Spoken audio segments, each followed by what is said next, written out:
Bismillahirrahmanirrahim. Assalamualaikum warahmatullahi wabarakatuh.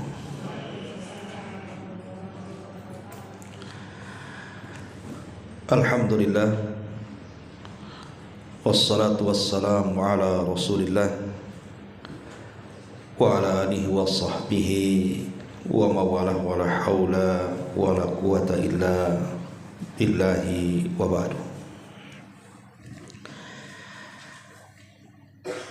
Alhamdulillah, di pagi hari ini kita bisa kembali duduk untuk bertalabul ilmi, dan karena kitabnya sudah sampai, syarah kitab Al-Jami' min Bulughil Maram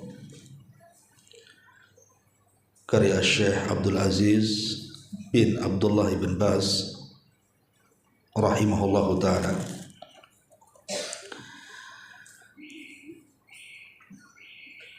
Dalam bab pertama di sini menjelaskan tentang bab seputar adab.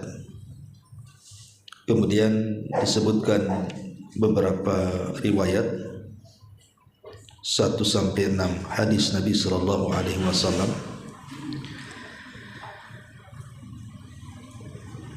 Baik, kita akan masuk pada hadis pertama, tidak memperpanjang muqaddimah. Ibu bisa lihat pada halaman ke-28 bab adab, hadis pertama. An Abi Hurairah radhiyallahu anhu qala, dari sahabat Abu Hurairah radhiyallahu anhu, beliau berkata, bersabda Nabi sallallahu alaihi wa ala alihi wasallam, haqqul muslim 'alal muslim sittun, idza lakitahu fasallim alaihi, wa idza da'aka fa'ajibhu, wa idza stansahaka fansahu, wa idza 'atasha fahamidallaha fashammidhu, wa idza marida fa'udhu, wa idza mata fa'atbi'hu. Rawahu Muslim. Kata Nabi sallallahu alaihi wasallam, hak seorang muslim atas muslim yang lainnya itu ada 6. Yang pertama, jika engkau berjumpa dengannya, maka ucapkanlah salam kepadanya. Yang kedua, jika dia mengundangmu, penuhilah undangannya. Kemudian yang ketiga, jika dia meminta nasihat kepadamu, berilah nasihat kepadanya.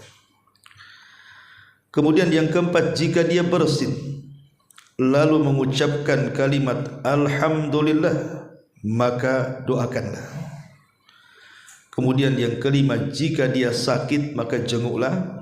Dan yang terakhir, jika dia mati maka iringilah jenazahnya. Hadis ini dikeluarkan Al-Imam Muslim dalam sahihnya. Ma'asyiral muslimat yang dimuliakan Allah Subhanahu wa taala. Di sini Nabi sallallahu alaihi wasallam menjelaskan kepada kita tentang hak dan kewajiban kita terhadap muslim yang lainnya. Kita tahu bahwa agama Islam ini agama yang sangat sempurna karena mengatur banyak urusan manusia. Salah satunya adalah hak seorang muslim kepada muslim yang lainnya. Nah, Nabi SAW menyebut 6 perkara di sini. Kewajiban kita terhadap muslim yang lainnya ada 6 perkara. Yang pertama, Kata Nabi sallallahu alaihi wasallam, "Idza laqitahu fasallim alaihi." Kalau engkau berjumpa dengan saudaramu sesama muslim, maka lemparkan salam, ucapkan salam. Dan salam ini bukan perkara biasa, tidak. Karena kita tahu bahwa salam ini adalah tahiyah ahlil jannah. Dia adalah penghormatannya penduduk surga. Dan itu disebutkan dalam surah Al-Waqiah ayat 26, di mana Allah mengatakan, la yasma'una fiha lagwan wala ta'thima illa qilan salaman salama. Mereka tidak akan mendengar di sorga itu kata-kata yang tidak berfaedah atau yang mengandung dosa, kecuali ucapan salam dan salam. Jadi kita tahu bahwa salam ini ucapan ahlil jannah. Bahkan ini pula ucapan yang pertama diucapkan Nabi Allah Adam alaihi salatu wasalam setelah ruh dimasukkan ke dalam jasadnya. Jadi Allah subhanahu wa ta'ala merintahkan Adam untuk menjumpai para malaikat yang telah sujud kepadanya. Kemudian Allah katakan, ucapkan salam kepada mereka. Maka Adam pun mengucapkan kepada para malaikat salam, dan malaikat menjawab salam. Maka dikatakan kepada Adam, fa innaha tahiyyatuka wa tahiyyatu ummatika min ba'dik. Maka salam itu akan menjadi kalimat penghormatan bagimu dan kalimat penghormatan bagi seluruh keturunan setelahmu. Jadi salam ini bukan perkara biasa, tidak. Apalagi kita tahu bahwa banyak keutamaan orang yang mengucapkan salam. Salah satunya adalah sebab datangnya berkah. Sebagaimana hadis Anas bin Malik radhiyallahu anhu, Nabi SAW pernah mengatakan kepada Anas, ya bunay, idza dakhalta ala ahlik fasallim alaihim yakunu barakatan alaika wa ala ahli baitika. Wahai anakku, kata Rasul kepada Anas bin Malik, dan Anas bin Malik adalah pembantu Nabi selama 10 tahun sampai wafatnya Nabi. Wahai anakku, apabila engkau masuk ke rumah keluargamu, ucapkan salam, karena salam itu mengandung keberkahan untukmu dan untuk keluargamu. Jadi salam ini mendatangkan berkah. Makanya ulama mengatakan rumah yang tidak diucapkan salam bagi para penghuninya, itu rumah tidak akan berkah, hilang keberkahannya. Makanya biasakan mengucapkan salam walaupun di rumah itu tidak ada siapa-siapa. Pamannya ibu datang dari mana masuk ke rumah, tahu di rumah itu kosong, nggak ada siapa-siapa, suami kerja, anak-anak sekolah, tetap dianjurkan mengucapkan salam. Kenapa? Karena walaupun tidak ada manusia dalam rumah itu, tetap salam itu akan dijawab oleh siapa? Para malaikat. Tetap akan dijawab oleh para malaikat. Dan ini berdasarkan hadis Nabi SAW, di mana Rasul mengatakan salam itu adalah nama dari nama-nama Allah. Maka sebarkan salam, kata Rasul. Karena seseorang itu apabila lewat di sebuah kaum kemudian mengucapkan salam kepada mereka, maka mereka akan menjawab dan bagi mereka keutamaan dan derajat yang tinggi. Tetapi kalau mereka tidak menjawab, maka akan ada makhluk yang lebih baik dibandingkan mereka yang akan menjawab salam, artinya para malaikat. Ya. Jadi tetap kita mengucapkan salam. Lah di sini kewajiban seorang muslim dengan muslim yang lainnya itu, kalau ketemu di jalan ucapkan salam. Apalagi jelas penampilannya kan Bu, bahwa orang yang lewat itu pasti dia seorang muslim. Kau tahu, ialah pakai jilbab, pakai abaya, apalagi lebih ke syar'i lagi, nampak gitu ya, jilbabnya panjang, pakai kaos kaki, pakai cadar kan, itu artinya tidak mungkinlah kemudian kita langsung suudzon bahwa dia bukan muslim, pakaian zahirnya aja muslim. Artinya kalau seandainya kita paham dan kita tahu dan kita yakin orang yang lewat itu seorang muslim atau muslimah, maka hak kita kepada mereka itu mengucapkan salam. Walaupun mengucapkan salam itu sunnah hukumnya, tapi itu dianjurkan. Dan orang yang menjawab salam hukumnya wajib. Kalau tidak dijawab berdosa dia. Tapi sebagai hak kita kepada saudara kita, kita ucapkan salam kepada mereka.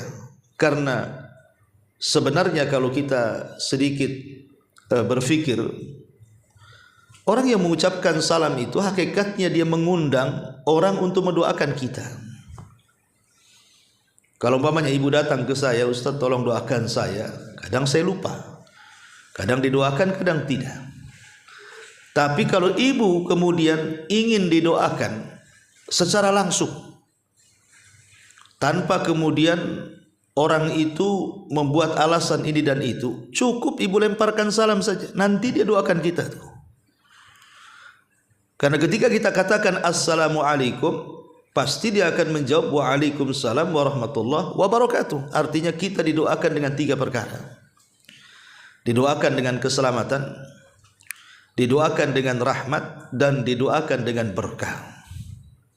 Kan enak Bu, kalau setiap hari pamannya ibu mengucapkan salam ke 10-20 orang saja, berarti 20 orang itu mendoakan 3 kebaikan kepada kita. Selamat, rahmat, dan keberkahan. Jadi enak sebenarnya kalau kita minta doa, ucapkan salam saja. Nanti orang itu akan mendoakan kita. Ma'asyiral muslimat yang dimuliakan Allah Subhanahu wa taala. Adapun keutamaannya banyak sekali. Di antaranya adalah sababun lissalamati minal hikdi wa sababun lissalamati sadri.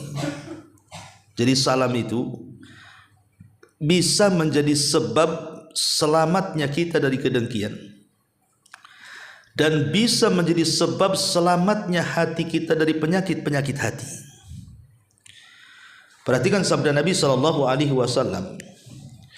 Nabi SAW mengatakan, la tadkhulul jannah hatta tu'min, wala tu'minu hatta tahabu, ala adullukum ala syai'in idza fa'altumuhu tahabbtum absus salama bainakum. Kata Nabi SAW,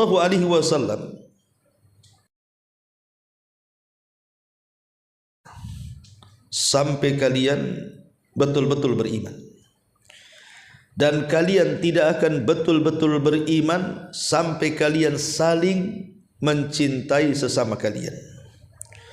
Kata Rasul, maukah kutunjukkan kepada kalian sesuatu yang kalau kalian lakukan pasti akan tertanam saling cinta di antara kalian. Kemudian Rasul mengatakan, sebarkan salam di antara kalian. Subhanallah, ya. Ini irsyad Nabi, ini bimbingan Nabi. Jadi Nabi SAW ketika membimbing kita ini, beliau tidak mengucapkan dengan hawa nafsunya. Beliau mengucapkan dari wahyu yang diwahyukan kepadanya. Dan itu kita bisa buktikan. Ibu kalau musuhan sama kawannya, kemudian kita ingin damai dengan dia, tapi susah. Mungkin dia tak mau diajak bicara, mungkin dia menjauh dari kita gitu.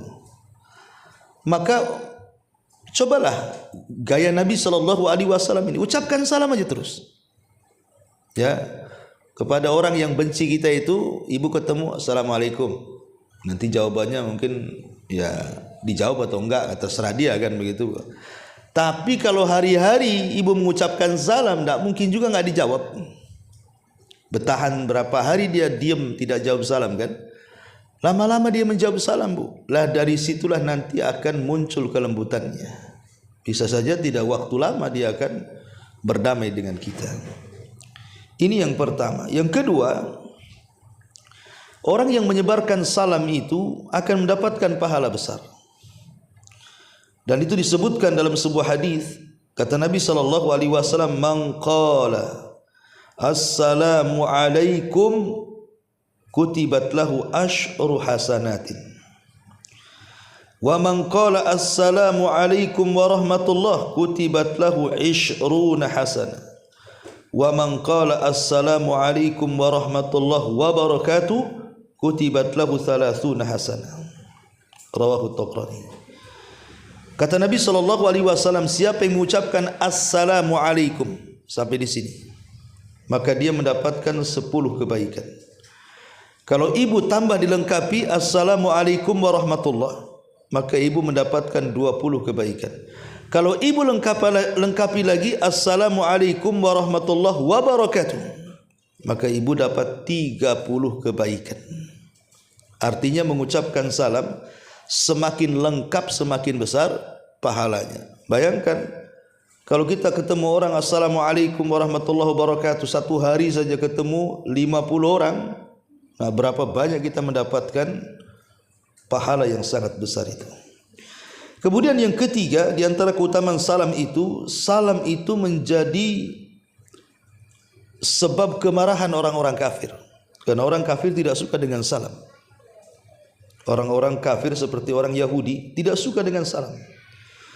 Makanya Rasul mengatakan ma hasadatkumul yahud ala syai'in ma hasadatkum ala salam wa ta'min. Tidaklah orang-orang Yahudi itu sangat hasad kepada kaum muslimin melebihi hasadnya mereka kepada ucapan salam dan ucapan amin dalam salat. Itulah orang-orang kafir. Mereka tidak suka. Artinya kalau kita ini mengucap banyak-banyak menyebarkan salam, itu membuat marah orang-orang kafir. Dan ketika membuat marah orang-orang kafir artinya menunjukkan kejayaan Islam. Kemudian juga yang nomor 4, bahwa menyebarkan salam itu khairul a'mal, sebaik-baik amal. Ketika seorang laki-laki bertanya kepada Rasul tentang ayul islami khair, Rasul, dalam Islam amalan yang paling baik itu apa? Maka Nabi SAW menyebutkan beberapa perkara. Salah satunya adalah wa taqra'us salam ala man arafta wa man lam ta'rif. Kau sebarkan salam baik orang yang kau sampaikan salam itu kau kenal atau kau tidak kenal. Lihat bagaimana indahnya Islam. Jadi ibu mengucapkan salam itu jangan kepada sesama jemaah ngaji saja. Oh kalau nampak jemaah kajiannya kencangnya dia salam tuh, dari jauh dah diatur tuh volumenya tuh. Tapi kalau yang lewat bukan jemaah pengajian, bunyi pun tidak, ya.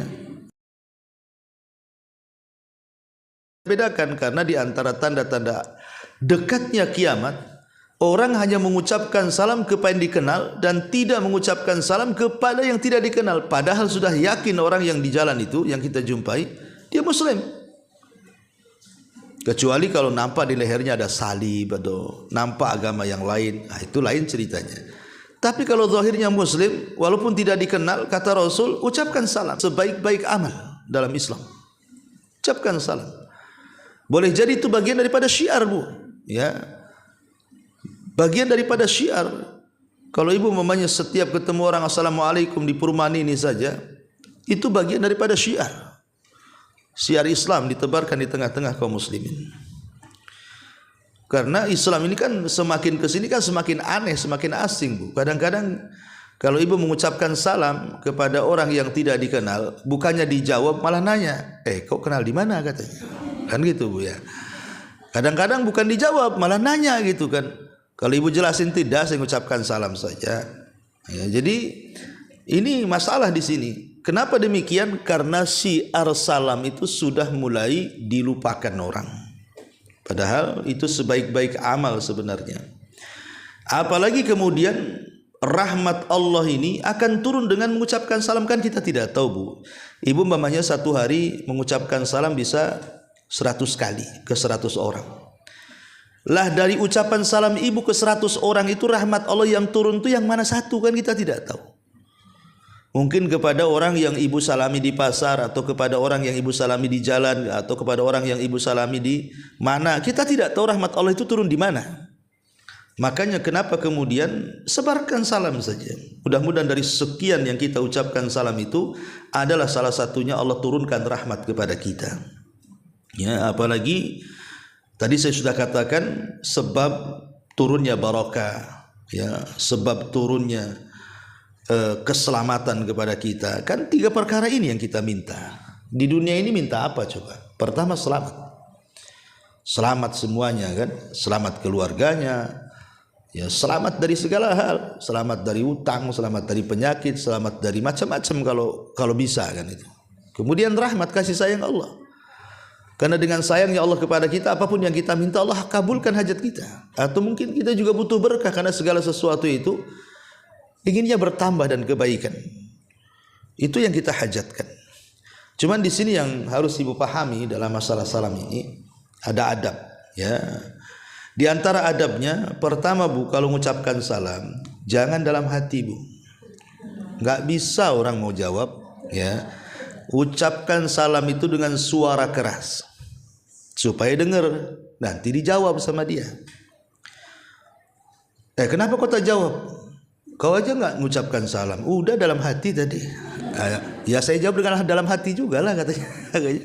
Enggak bisa Bu, harus diucapkan dengan keras. Yang kedua, yang pakai kendaraan, dia yang mengucapkan salam ke yang berjalan. Ibu naik motor atau naik mobil, yang di atas kendaraan itu yang mengucapkan salam ke yang berjalan kaki. Nanti yang berjalan kaki mengucapkan salam ke yang duduk. Kemudian dari yang kecil ke yang besar, kemudian yang sedikit ke yang banyak. Memang begitu aturannya. Kemudian juga yang ketiga, hendaklah seseorang an yu'ida ilqa'as salam idza faraqa akhah walau yasira. Boleh mengulang salam kalau umpamanya kita ini berpisah walaupun sesaat dengan saudara kita. Umpamanya kita jumpa di gang sebelah. Assalamualaikum Om. Waalaikumsalam. Rupanya dia mutar ke gang-gang yang lainnya. Kita pula mutar ke gang yang sama. Walaupun umpamanya dalam satu perumahan ibu ketemu 10 kali Bu, ucapkan salam. Ya nggak tahu petak umpet tuh apa tuh. Ya, mungkin dia putar-putar gang ketemu lagi dia. Maka itu disunahkan juga mengucapkan salam walaupun ke orang yang sama. Ya. Ini juga termasuk adab. Kemudian yang keempat, ya salam apabila masuk rumah, itu sudah jelas. Kemudian yang nomor 5, tidak disarankan pakai isyarat tangan. Ya kalau dari kejauhan pakai isyarat tangan boleh, tapi harus diselipkan ucapan salamnya. Umpamanya ibu ketemu kawan di seberang jalan, ya kan? Kalau ibu mengucapkan salam kan nggak dengar orang itu. Maka caranya apa? Ibu isyaratkan tangan sambil ibu katakan Assalamualaikum. Ustaz nggak dengar dia. Terserah dia lah mau dengar nggak dengar kan. Nanti ada yang jawab juga para malaikat. Yang jelas tidak dicukupkan dengan isyarat saja, tapi ucapkan juga Assalamualaikum. Dan kita tahu bahwa menjawab salam juga kalau ada orang yang mengucapkan salam itu fardu kifayah. Kalau sudah ada yang jawab, kalau kita lagi kumpul ya sudah cukup. Kemudian juga an al-basyasatu wa talaqatul wajhi wal musafaha. Hendaklah sembari mengucapkan salam juga jangan lupa juga senyum, kemudian wajahnya juga enak dipandang. Tidak mungkin Bu sambil marah-marah mengucapkan salam kan? Yang jawabnya pun marah-marah juga nanti. Jadi harus mengucapkan dengan kelembutan, karena itu bagian daripada akhlak yang diajarkan Nabi SAW. Dan kalau bisa tinggalkan lafaz-lafaz yang tidak ada dalam hadis, seperti dalam bahasa Arab sabahul khair, sabahun nur, masaul khair, masaul nur. Bahasa kitanya selamat pagi, selamat siang, selamat sore, selamat malam, selamat tidur, selamat bangun gitu ya, selamat makan. Ya, jadi kalau bisa hindari kalimat-kalimat yang tidak ada syariatnya. Kita sudah diberikan kalimat yang indah, Assalamualaikum warahmatullahi wabarakatuh, itu sudah indah sekali. Jangan mengganti kalimat-kalimat seperti salam, apalagi dengan teriakan-teriakan, halo, kemana, nah, gitu enggak. Jadi Islam sudah mengajarkan seindah mungkin. Taib.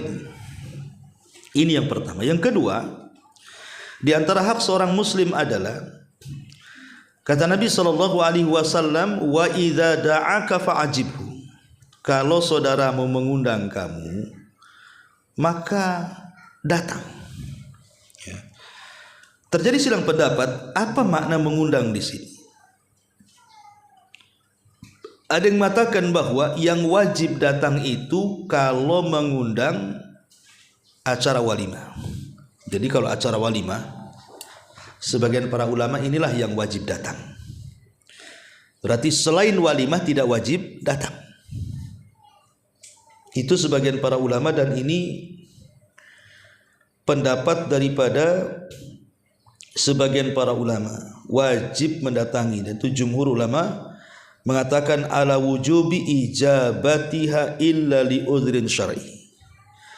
Kalau ada saudara kita mengundang untuk datang ke acara walimah, maka kita wajib datang kecuali ada udhur yang syar'i, kata mayoritas ulama.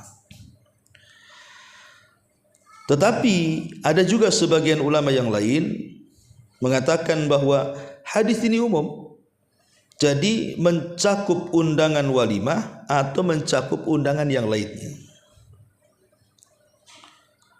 Tetapi sekali lagi, pendapat mayoritas para ulama, yang dimaksud dalam hadis ini artinya yang wajib datang ketika undangannya walimatul urush. Ya, walimatul urush, ada orang menikah, anaknya menikah, saudaranya menikah, tiba-tiba kita diundang, maka wajib datang. Ya. Tapi ada juga yang mengatakan tidak mesti walimah, pokoknya undangan dari saudara kita, seperti umpamanya undangan makan-makan akikah dan begitu seterusnya, maka itu juga wajib datang. Tetapi ulama mengatakan kalau ada hal-hal yang mungkar di dalamnya, jadi dalam acara itu ada kemungkaran, seperti ada minuman-minuman khamr ataupun hal-hal yang diharamkan Allah Subhanahu wa taala, maka kita tidak boleh datang ke undangan itu kecuali dalam rangka mengingkari kemungkaran. Kalau sanggup. Kalau tidak, maka sebaiknya tidak datang. Ya. Seperti umpamanya yang ngundang bukan muslim, umpamanya ada ibu punya kawan di kantor orang non muslim, anaknya mau nikah, undang ibu, maka tidak wajib datang, karena yang wajib datang itu adalah hak muslim dengan muslim yang lainnya, Bu. Jadi kalau muslim yang ngundang, ya kita datang karena sesama kita, sesama saudara kita. Tapi kalau yang ngundang orang kafir, maka tidak wajib datang. Ya datang boleh, tapi tidak wajib. Kemudian juga makanan walimah itu, Bu, harus makanan-makanan mubah, baru kita datang. Kalau di walimah itu ada daging babinya, ada daging anjingnya, ada daging-daging yang diharamkan, maka tidak boleh. Ya. Walaupun dia seorang muslim, tapi kok hidangannya ada khamarnya, ada apanya, nggak usah datang. Jadi harus jelas sampai ke masalah makanan-makanan gitu ya. Dan kalau seandainya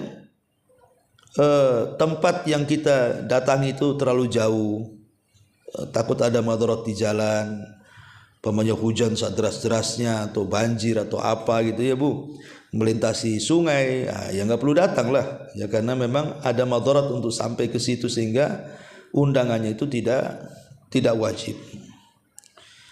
Kemudian juga orang yang mengundang walimah itu orang yang memang tidak wajib untuk kita hindari. Seperti umpamanya orang yang undang itu orang yang jahat, bos narkoba, bos judi, orang yang fasik nampak gitu ya, maka tidak boleh datang kita.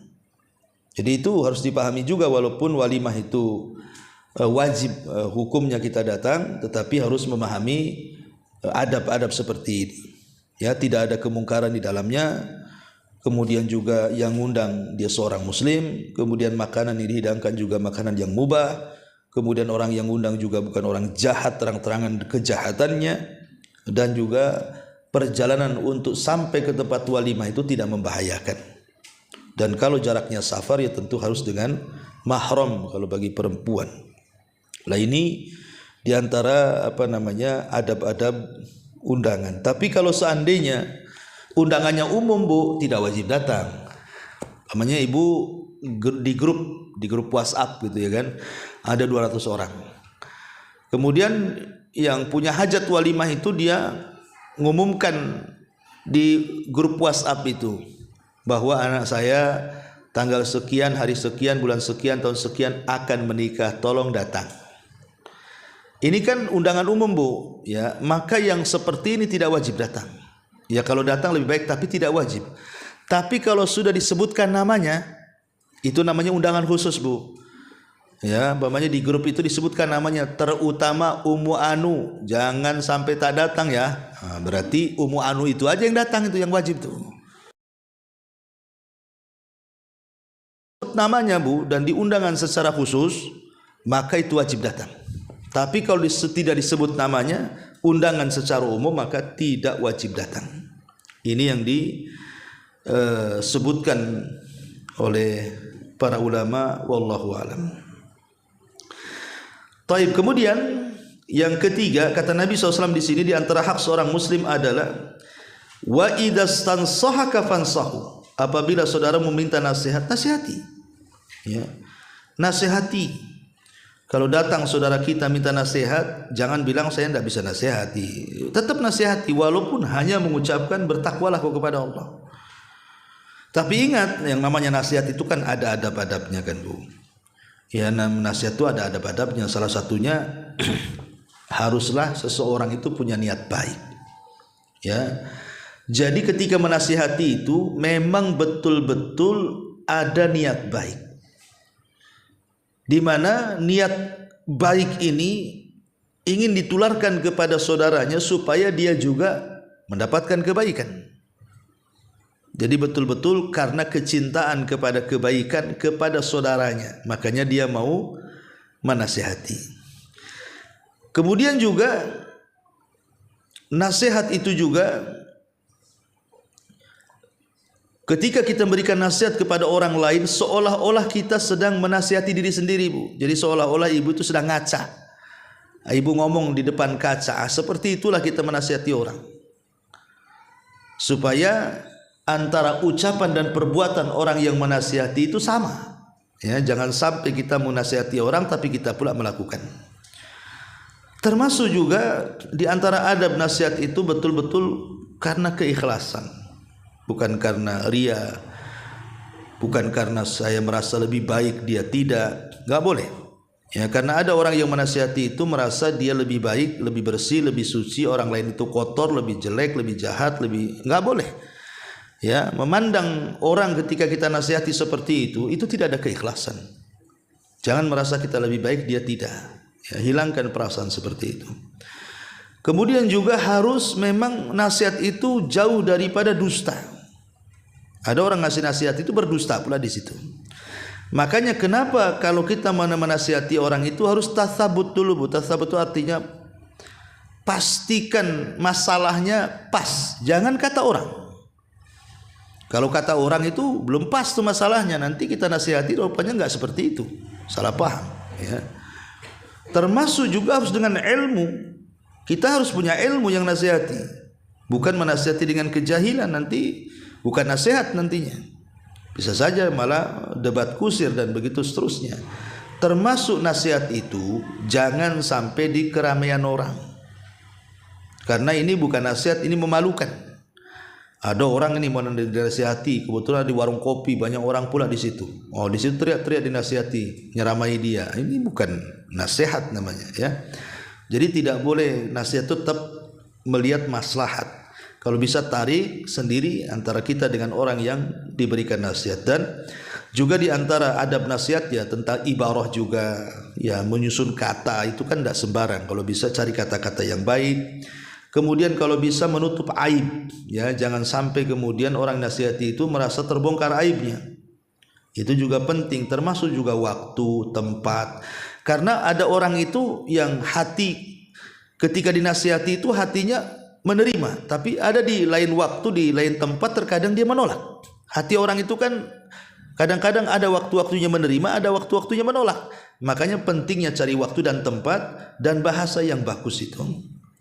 Ya, jadi kalau memang kita tidak bisa, kita bisa mencari orang ketiga yang mungkin bisa menasihatinya. Dan kalau kita minta nasihat kemudian nasihati, ya bersyukur. Ya, jadi adab orang yang nasihati pun harus bersyukur. Jangan kemudian marah gitu ya. Kemudian yang kedua, kalau memang itu baik, kenapa tidak? Kita terima dan kita amalkan. Dan kita ucapkan alhamdulillah, masih ada orang baik yang mau nasihati kita. Ini yang ketiga. Dan dalam sebuah hadis Nabi SAW, kata Jarir ibn Abdullah radhiyallahu an, bay'atu Rasulullah sallallahu alaihi wasallam ala iqamis salati wa ita'iz zakati wan nushi likulli muslim. Kata Jarir ibn Abdullah, dia mengatakan, aku berbaiat kepada Rasul untuk menegakkan salat, menunaikan zakat, dan untuk saling memberikan nasihat kepada seorang muslim. Dan Rasul mengatakan, ad-dinun nasiha, agama itu nasihat. Agama itu nasihat, agama itu nasihat. Taib, ini yang ketiga. Kemudian yang keempat, wa idza atasha fahamidallah fashammithu. Kalau ada saudara kita bersin, Bu, kemudian dia mengucapkan alhamdulillah, ibu jangan diam saja, tapi ibu doakan dia. Yarhamukallah. Ucapkan yarhamukallah. Dahulu ada seorang ulama hadis namanya Al-Imam Abi Dawud As-Sijistani. Ma'ruf ya kan, kalau kita cerita hadis biasanya di belakang hadis itu ada kalimat hadis ini diriwayatkan Bukhari, Muslim, Abi Dawud, Tirmidzi gitu. Jadi ketika kita membahas biografi Abi Dawud As-Sijistani ini rahimahullahu taala, jadi saat dia thalabul ilmi, perjalanan thalabul ilmi, dia naik kapal. Naik kapal mungkin kayak pompong lah di zaman sekarang ini, kapal kayu gitu. Jadi dia bayar ongkosnya itu 1 dirham supaya mengantarkan, menyeberangkan ke seberang sungai. Berangkat Abi Dawud ini. Ketika sudah sampai di tengah, Bu, tiba-tiba dia mendengar orang bersin dari ujung sungai. Dan dia pun kemudian menghampiri orang bersin itu dengan membayar tambahan dan mengatakan kepada nahkodanya, tolong aku tambah ongkosnya, tapi antarkan aku ke orang yang bersin itu. Akhirnya dihantarkan, Bu, dengan nambah ongkos itu. Kemudian ketika sampai di orang bersin itu, dia pun mendoakannya dan mengatakan yarhamukallah. Kemudian dia pergi lagi, Bu. Sampai seperti itu ulama. Coba ibu kalau ada orang bersin dari kejauhan, Bu, dekati. Yarhamukallah. Gitu. Yarhamukillah kalau dia perempuan. Terus ibu pergi lagi. Jadi orang yang bersin bingung, ini ngapain orang ini? Gitu. Tapi orang-orang lihat Abi Dawud kan sampai seperti itu. Dia ingin mendapatkan apa? Keutamaan menjawab orang yang bersin itu kalau dia mengucapkan alhamdulillah, Bu. Kalau dia diam saja, gak perlu didoakan. Dia aja gak berdoa, ngapain didoakan? Jadi maksudnya yang disunahkan supaya kita menjawab orang bersin itu kalau dia mengucapkan alhamdulillah. Jadi tapi apakah perlu kita ingatkan? Ya, sebagian para ulama ada yang mengatakan perlu diingatkan. Pamannya ada orang bersin sebelahnya, ucapkan alhamdulillah gitu. Oh iya, alhamdulillah. Baru ibu doa yarhamukillah gitu. Itu juga ada yang mengatakan kita ingatkan, karena itu bagian ta'awun alal birri wat taqwa. Ya, tolong menolong di atas kebaikan dan ketakwaan. Tapi kalau nampak takut tersinggung ya enggak usah ya. Tapi sampai berapa kali itu? Dia bersin 10 kali, Bu. Maka ulama mengatakan mendoakan itu di 3 kali bersin saja. Haji, alhamdulillah, yarhamukillah. Haji, alhamdulillah, balas lagi yarhamukillah. Kalau sudah ketiga kali, Bu, itu penyakit itu. Ya, ibu jangan yarhamukillah, itu sudah mendoakannya syafakillah, semoga Allah sembuhkan penyakitmu. Nah, gitu ya.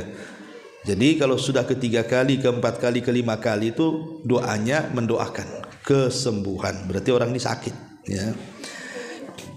Taib, ini yang yang harus dipahami tentang masalah membalas orang yang sedang bersin dan mengucapkan alhamdulillah. Selanjutnya, wa idza maridha fa'udhu. Kalau dia sakit maka jenguk. Ingat, menjenguk orang sakit itu keutamanya besar, ya. Karena Nabi SAW bersabda, man 'ada maridhan aw zara akhan lahu fillahi nadahu munadin in antibta wa taba mamsak wa tabawwa'ta minal jannati manzila.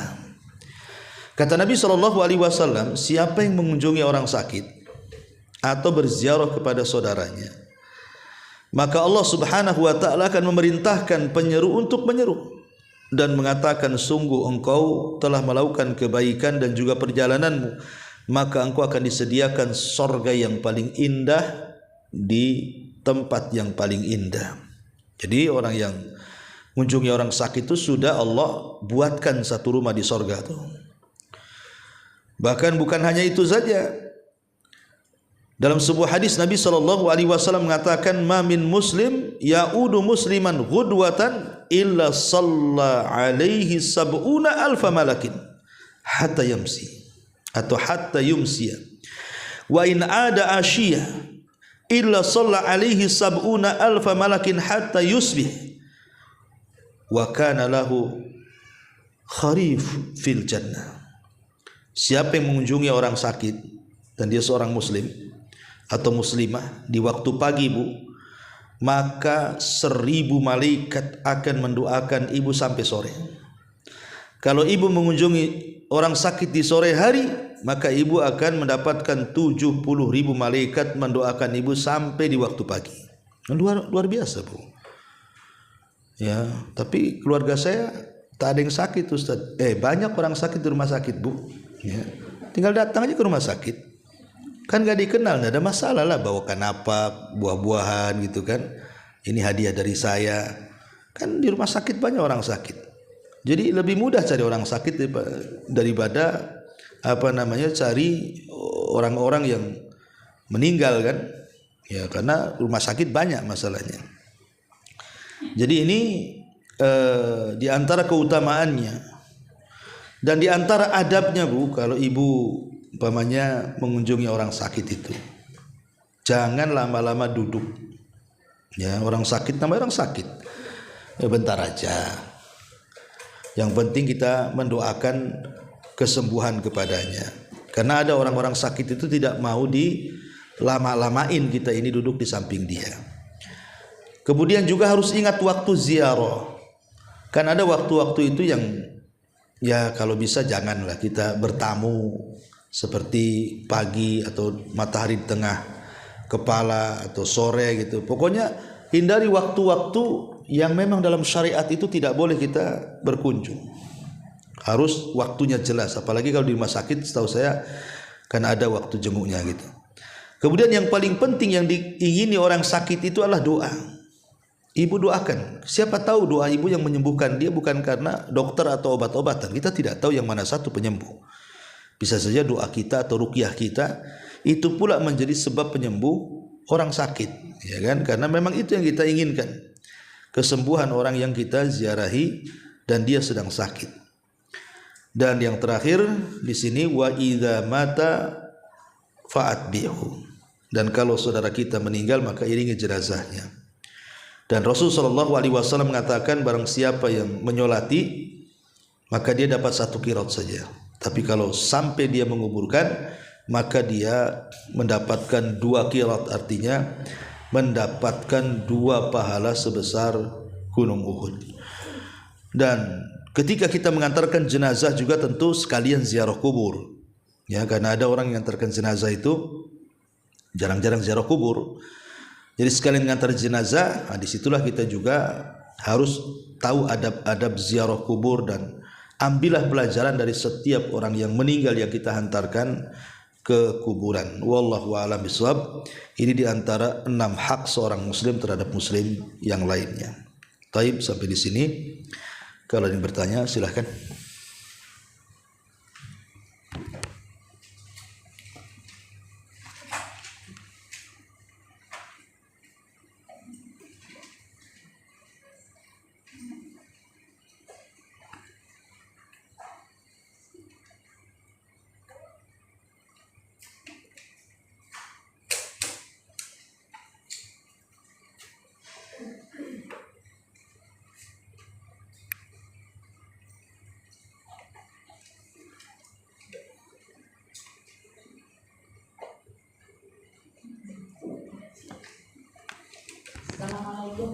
Waalaikumsalam warahmatullahi wabarakatuh. Yang ngundang, yang wajib datang itu yang punya hajat. Kalau yang tidak punya hajat dia ngundang, itu masukan orang yang nggak diundang tuh namanya. Nanti tekor pula kan gitu. Udah pesen 100 kotak kok lebih pula orangnya ini.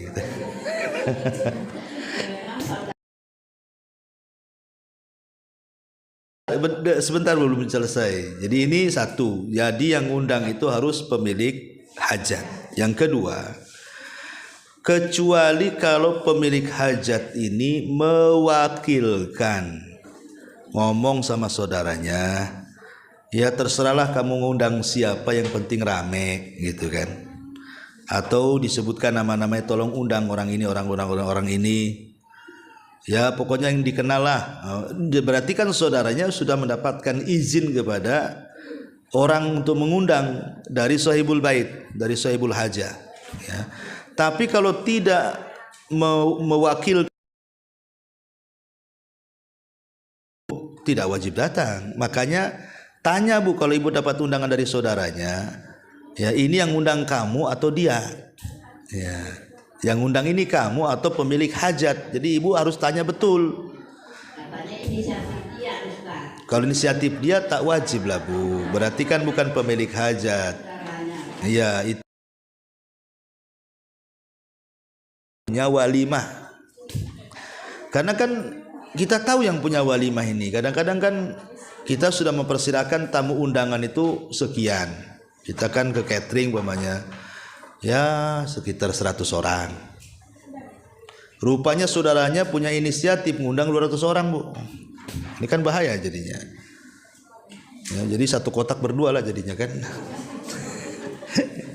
Iya. Wallahu a'lam.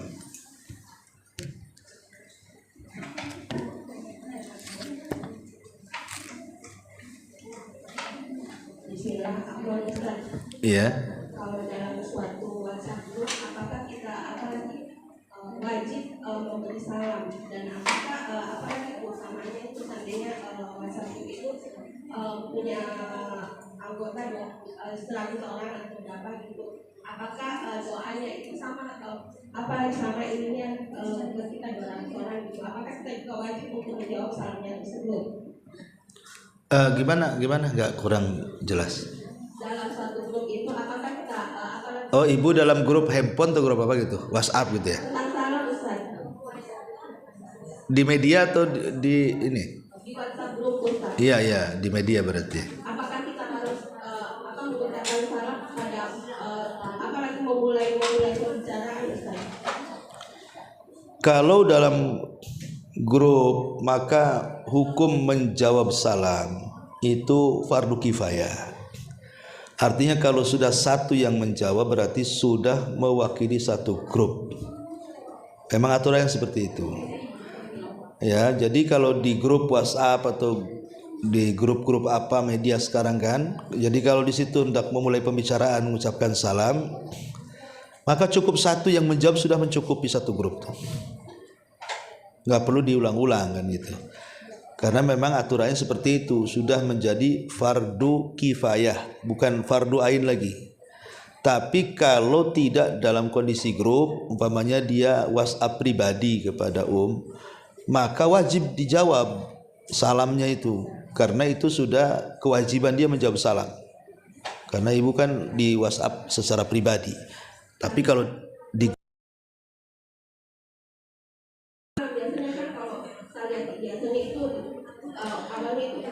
iya, ini baru jawab salam. Bagaimana dengan memulainya? Apakah kita juga memulai mengucapkan salam? Ya kalau memang obrolan satu grup, ya mengucapkan salam itu kan hukumnya sunnah Bu. Mengucapkan salam itu hukumnya sunnah.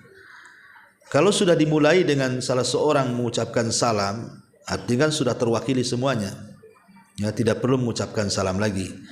Begitu juga menjawab salam yang tadinya hukum wajib ain itu menjadi fardu kifayah karena terwakili dalam satu kelompok. Nah, karena itu bedanya. Yang wajib saja sudah cukup terwakili, apalagi yang sunnah. Ya, wallahu a'lam. Iya. Iya. Kita ketika kita tahu punya ada saudara atau teman kita sakit, tapi pada saat itu kita tidak sempat menjenguknya. Apalagi nanti sehat, baru kita ada waktu untuk menjenguknya. Apakah itu sama dengan menjenguk orang sakit, Ustaz? Ya kalau udah sehat mana bisa. Udah sehat ya enggak. Itu jenguk orang sehat namanya. Kita punya waktu, Ustaz. Justru keutamaannya Bu, kenapa orang sakit itu kita jenguk. Kadang-kadang gini Bu, kadang-kadang sakitnya tak seberapa, tapi gara-gara tidak ada yang jenguk makin parah sakitnya Bu. Kan gitu Bu, sakitnya nggak seberapa, tapi sakit hatinya lebih sakit lagi. Kenapa tak dijenguk saya katanya. Jadi makin memperparah. Nah, di sini kadang-kadang perlunya kita ini menjenguk orang sakit itu untuk membesarkan hati dia, memberikan semangat supaya optimis hidupnya. Waktu sakit itulah dia butuh kita, ya. Makanya kita lihat coba, kebanyakan orang-orang sakit yang putus asa itu karena tidak ada orang yang menemani dia. Ujung-ujungnya ya orang yang dicintai dia saja, mungkin suaminya atau istrinya atau anaknya. Kadang-kadang kita ini yang tidak ada hubungan dengan dia itu cuma 2 kali saja berkunjung itu, waktu sakit dan waktu mati aja. Wah, sudah meninggal orang itu ya. Oh iya, kita ke sana katanya kan itu ya. Harusnya kan kalau ada saudara kita yang sakit itu kan kesempatan Bu. Ibu umpamanya orang sakit nih bisa berkali-kali, mungkin dalam sebulan mungkin ada waktu bisa 2-3 kali, itu kan lumayan Bu. Didoakan 70.000 malaikat kan. Kesempatan. Kalau ada orang sakit, ayo kita berkunjung lagi. Terus seperti itu. Ini kan kesempatan. Karena kita mendapatkan doa malaikat yang begitu banyak gitu. Karena orang sakit ini terkadang bukan bawaan yang kita bawa Bu. Terkadang dia tak mau makan juga buah-buahan yang kita bawa. Yang jaga yang makan malah kan. Nah, jadi mereka hanya ingin supaya ketemu kita, senang dengan kita, dikasih semangat hidup oleh kita. Lebih daripada itu tidak ada. Nah, apa orang sakit itu? Apalagi sakitnya parah. Ya, makanya kalau ada orang sakit itu harusnya bersyukur kita ada kesempatan ibadah mengunjungi orang sakit. Sebab kalau nggak ada orang sakit satu kota Batam susah juga Ibu mau ngamalin ibadah ini kan. Tak mungkin juga kita doakan orang sakit supaya. Jawabannya saya kira cukup ini karena takut telat juga. Subhanakallahumma bihamdika asyhadu an la ilaha illa anta astaghfiruka wa atubu ilaik. Allahu taala alam. Assalamualaikum warahmatullahi wabarakatuh.